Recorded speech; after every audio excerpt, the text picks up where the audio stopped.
In 2017, a Canadian man was flying his drone over the desolate tundra when he noticed something strange.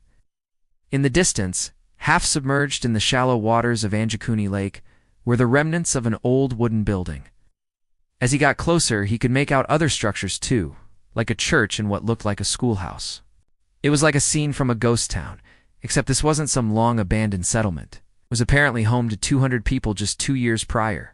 In fact, there were reports of a thriving Inuit community here in the 1950s with around 800 residents living in around 160 homes. The village even had running water, electricity, and modern conveniences like a refrigerator and a television. But how could this place, which looked like it was from the Stone Age, be only 2 years abandoned? And more importantly, where did everyone go? It turns out that this mystery isn't even a mystery at all. You see, this isn't the first time we've covered this strange case. In 2021, we made a video about a similar story from a different part of Canada. The one we're covering today is actually a follow-up to that one. If you watched our previous video, you probably have some idea of what happened here. If not, let me catch you up.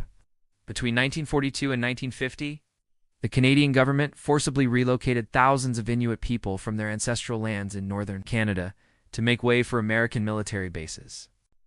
These people were promised a better quality of life with modern conveniences and an end to their nomadic lifestyle. But it was a broken promise.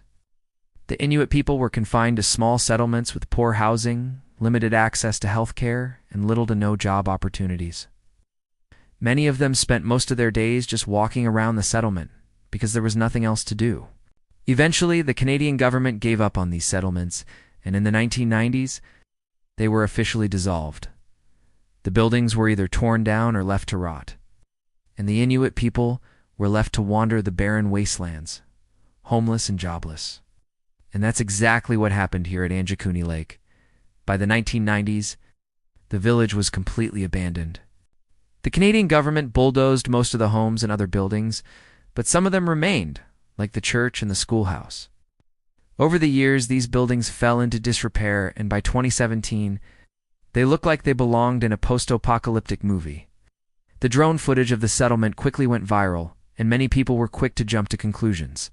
Some said it looked like the village had been abandoned due to a natural disaster, while others said it looked like the residents had been taken away by aliens. But the truth is far less exciting. This is just another sad chapter in the history of Canada's mistreatment of the Inuit people. Thanks for watching.